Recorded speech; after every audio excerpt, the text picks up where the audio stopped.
She took my kids to France. Didn't even look back. "You'll never see them again," she said, slamming the airport gate between us like a verdict. Her boss stood behind her, hand on her shoulder, smug and certain. He owned the company I worked for. She used to call him a mentor. I should have known mentors don't buy Cartier bracelets for married women. I didn't scream, didn't cry, just stood there, holding the divorce papers I never signed. I couldn't afford international lawyers, not with my salary cut and my accounts under review. She'd timed everything perfectly. She knew the system, the paperwork, the cracks. She'd learned all of that from me, because I taught her, and she used it to erase me. When I sold my childhood home to pay for the lawyer I could afford, I wasn't expecting ghosts, but they were waiting. The attic smelled like dust and old winters. While sorting boxes, I found a folded newspaper clipping stuck under a loose floorboard. August 14, 1983. Local businessman's wife and child disappear without a trace. The child's name made my heart stop. David K. My name. Same birth date, same middle initial. But the man listed as the father, Richard Langston, wasn't the man who raised me. My father was a mechanic with gambling debts. I always thought his anger came from life's unfairness. Now I wondered what he'd really been angry about. I searched Richard Langston. He was still alive, 76 years old, owner of Langston Real Estate Group, net worth $240 million. I sent him a message, simple, direct. I'm your son. He called me within an hour.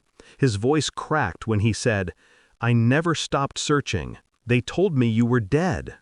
We met 2 weeks later at his mansion overlooking the Hudson River, the kind of place where silence has weight. He studied my face for a long time.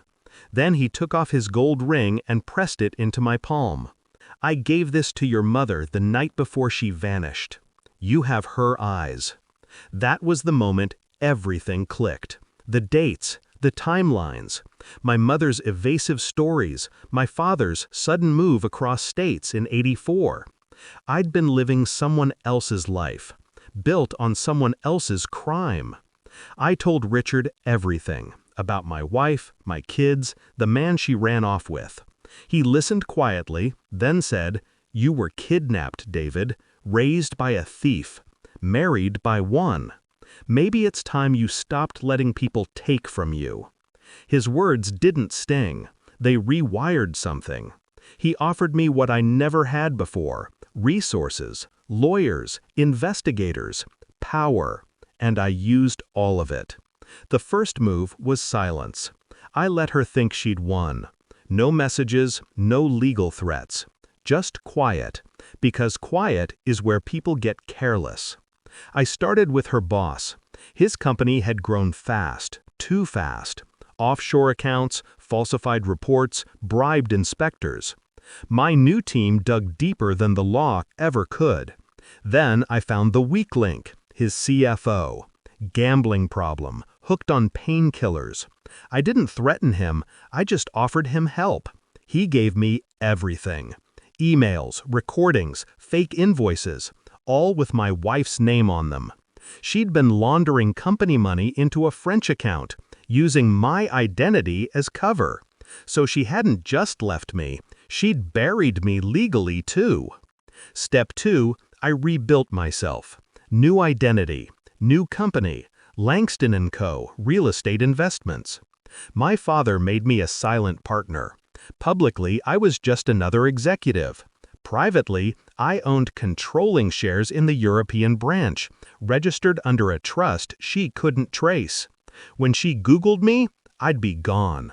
When she checked her accounts, I'd be everywhere. Step 3, the return. I flew to France under a different name. Watched my kids from across the street as they walked out of their new school, holding hands, laughing. She'd told them I abandoned them. I saw it in their eyes when they looked at her. They believed her. That was fine for now. I didn't confront her. I wanted her to feel safe. 2 months later, her boss, her lover, was arrested in New York for fraud, embezzlement, and tax evasion, all courtesy of the evidence an anonymous whistleblower sent to the SEC. The French authorities froze their joint accounts. She woke up one morning and couldn't pay for her own coffee. She called me, the first time in a year. "David, I don't know what's happening. They've taken everything." I let her speak. I listened to her panic, the same panic I'd felt outside that airport. Then I said, quietly, "You said I'd never see them again. You were wrong." She went silent. I could hear her breathing, fast, shallow. Then she whispered, "What did you do?" I smiled. "I just fixed the story." In the end, the court took my side. The fraud case, the custody claims, the media scandal, it all built a perfect storm. She wasn't fit for custody, not with criminal charges pending. I flew my kids home last spring. They were hesitant at first. But time softens confusion when truth replaces lies. My daughter asked, "Mom says you hate her?" I said, "No, I forgave her." She smiled. Forgiveness sounds cleaner than revenge. Richard Langston passed away 3 months later. He left me everything: his company, his name, his legacy. The newspaper once said, "Local businessman's wife and child disappear." Now the headline reads, "Langston heir returns to lead global expansion." Funny how stories change when the right person tells them. Sometimes I visit the attic where it all started, the place where I found the clipping. I stand there, look at the empty floorboard, and think about all the lives stolen and reclaimed. My wife took my children, my life, my name. But she forgot one thing. I was born from someone else's disappearance, and I learned early how to make people vanish without leaving fingerprints.